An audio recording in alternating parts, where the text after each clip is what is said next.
Pessoal, bom dia. Vamos dar continuidade hoje à análise dos elementos de validade dos atos administrativos, analisando na sequência o terceiro elemento, a forma. Por favor, vamos passar para o quadro, começando aqui. Pessoal, vejam só. Nós analisamos nas aulas anteriores que a competência basicamente é um conjunto de poderes que o ordenamento outorga para que os agentes cumpram a contento suas funções. Devem fazer isso visando sempre ao interesse público e à finalidade específica prevista na lei para o ato em questão. Esse é o segundo elemento, a finalidade. Na sequência, pessoal, nós temos o terceiro elemento, a forma. A forma, pessoal, nós podemos, a exemplo da finalidade, dividir em dois sentidos. O chamado sentido amplo e o chamado sentido estrito. Pois bem, pessoal, o que é a forma em sentido amplo? Nada mais é do que o procedimento previsto em lei para a prática do ato administrativo. Pois bem, já vamos ilustrar aqui, pessoal. Mas antes disso, o que é a forma em sentido estrito? É o conjunto de requisitos formais que devem constar no próprio ato administrativo. Então vejam só, pessoal, eu tenho no primeiro plano a forma enquanto procedimento, o conjunto de atos previsto em lei para a produção do ato administrativo final. Num segundo plano, forma em sentido estrito, corresponde ao conjunto de requisitos formais que devem constar no próprio ato administrativo. Pessoal, embora eu não goste muito dessa denominação, é usual nas questões de concurso definirem a forma em sentido estrito como a roupagem jurídica ou, de outra forma, como modo de exteriorização do ato administrativo. Que modo de exteriorização, pessoal? Ora, o conjunto de requisitos formais que devem constar no próprio ato administrativo. Vamos trazer isso com um exemplo hipotético para nós trabalharmos os dois sentidos de forma. Vamos pensar, pessoal, na nossa velha Carteira Nacional de Habilitação. Pois bem, como se inicia o processo de formação da CNH? Inicia-se com requerimento do administrado. Na sequência, ele submete-se à prova teórica. Em caso de aprovação, submete-se à prova prática.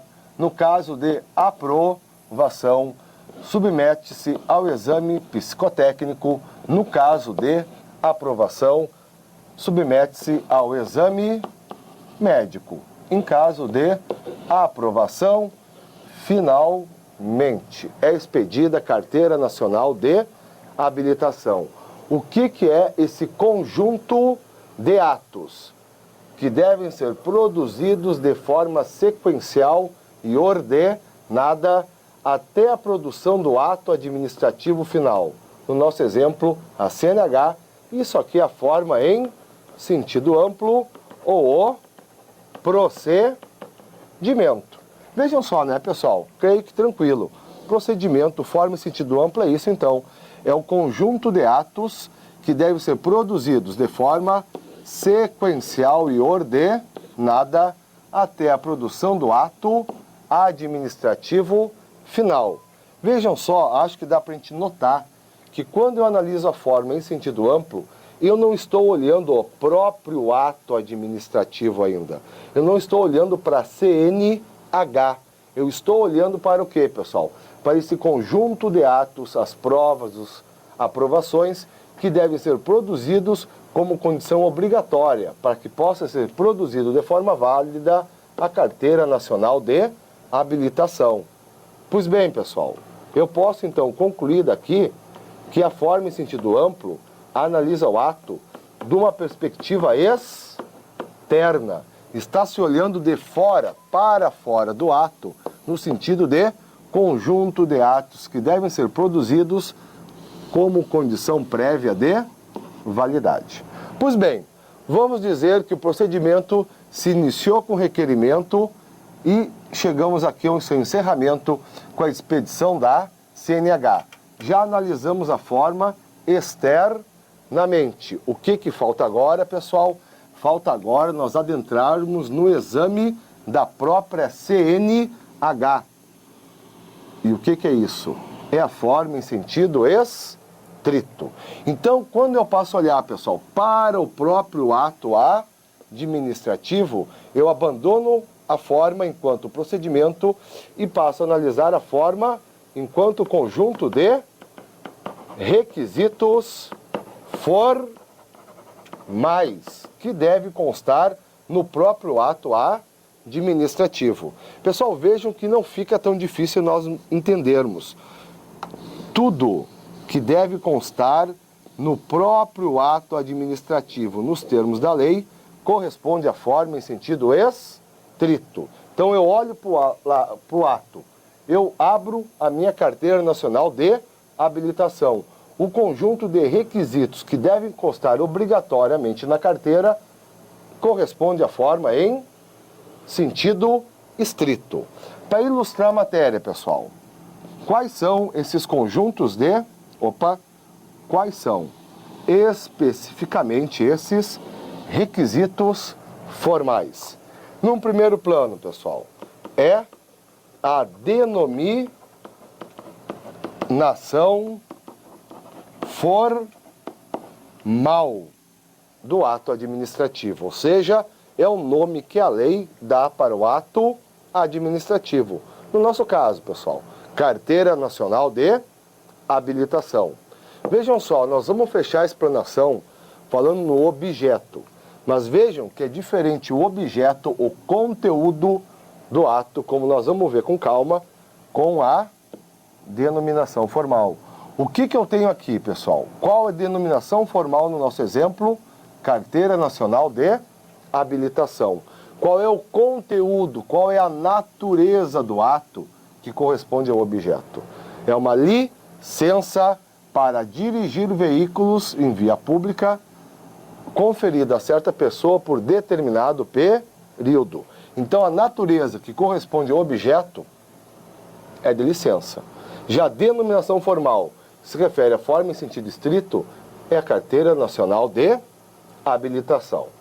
Pois bem, seguindo aqui, pessoal, como com segundo tipo de requisito formal, nós temos todos os dados, todas as informações que devem obrigatoriamente constar no ato administrativo. Então, se a gente abre uma CNH, tu lê aqui, tem que ter o nome do condutor, tem que ter o prazo de validade, tem que ter o RG, tem que ter o CPF, todas as informações, os dados de menção obrigatória nos termos da lei correspondem ao conjunto, ao segundo conjunto de requisitos formais. Então, temos aqui por enquanto o nome que a lei deu para o ato administrativo, o conjunto de dados que deve constar do próprio corpo do ato administrativo, seguindo aqui, pessoal, como terceiro elemento formal, a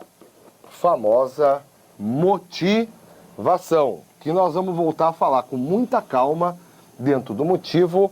Por quê, pessoal? Porque é um dos instrumentos mais importantes para o controle da administração. O que é a motivação, pessoal? É a declaração por escrito no próprio ato administrativo dos motivos que levaram à sua produção.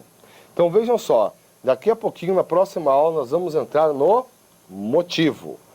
Não se confunde o motivo com a motivação. A motivação é a declaração por escrito no próprio ato administrativo dos motivos. Como tudo que deve constar no próprio ato, a motivação integra a forma é em sentido estrito. E fechando aqui, pessoal, nós temos como quarto tipo de requisito formal a assinatura da autoridade competente. Vejam só, todo ato administrativo deve ser produzido pelo agente para tanto competente nos termos da lei. Isso é o elemento competência. O fato de que a assinatura do agente deva constar obrigatoriamente do corpo do ato administrativo corresponde à forma em sentido estrito. Pois bem, pessoal, aqui temos então os dois sentidos de forma do ato administrativo, num primeiro plano em sentido amplo, enquanto procedimento, num segundo plano em sentido estrito, enquanto conjunto de requisitos formais. Só mais uma consideração aqui, e nós podemos ir na próxima aula para o elemento motivo. Vejam só, pessoal, está correto dizer, vamos analisar essa expressão aqui, ó, que o ato administrativo é, em regra,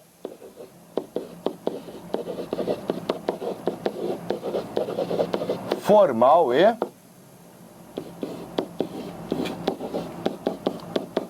escrito.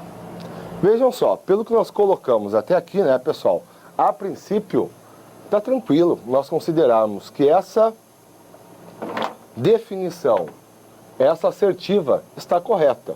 O ato administrativo é, em regra, formal, ou seja, tem seus requisitos de forma previsto em lei. E justamente pelo fato de ser formal, ele é produzido, como regra geral, na forma escrita. Mas duas considerações nós temos que fazer aqui. Primeiro, tá, pessoal, se cair assim numa questão, tranquilamente está correto. Mas, atualmente, nós temos que ter noção, pessoal, que a lei 978499, no artigo 22, estabeleceu o princípio do informalismo. O que é princípio do informalismo, pessoal?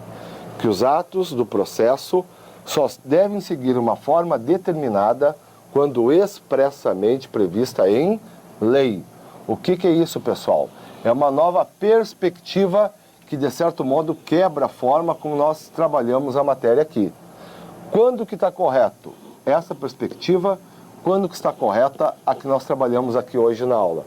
Depende do contexto da questão.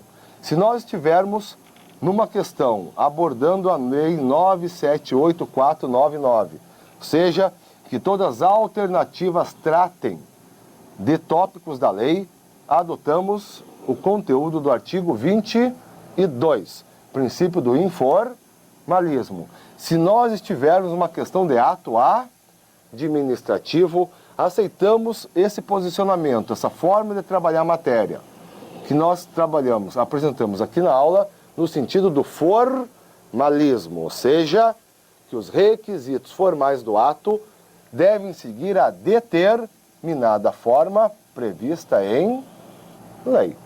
Pois bem, pessoal, e fechando aqui, isso aqui é tranquilo, apesar do artigo 22 da 978499 prever o princípio do informalismo, logo a seguir a lei diz que os atos do processo devem, em regra, ser produzidos de forma escrita, porque isso é o mínimo para o controle da administração. Só quero ressaltar aqui, pessoal, que essa último tópico aqui da nossa assertiva, a forma escrita, ela é excepcionada porque algumas hipóteses se admitem atos administrativos praticados sob a forma verbal ou mesmo sob a forma de sinais. Quando, pessoal? Quando o próprio contexto da situação é incompatível com o ato praticado na forma escrita. Bem simples, né, pessoal? Pensem só. Estou passando com o meu carro numa via pública, um agente, um guarda de trânsito sinaliza para que eu pare o veículo para fiscalização. Não tem como pensar que isso possa ser praticado de uma forma escrita. O texto impõe que o ato seja praticado sob a forma de sinais. E é tranquilo então, a regra é que o ato administrativo é escrito, isso tanto pela doutrina como pela legislação do processo administrativo federal. Todavia, em certas hipóteses, quando o contexto da situação impõe, nós temos atos praticados sob forma verbal ou sob a forma de sinais. Pessoal, voltando aqui então, fechamos aqui hoje o elemento forma, seguimos na próxima aula com o elemento motivo. Obrigado, pessoal.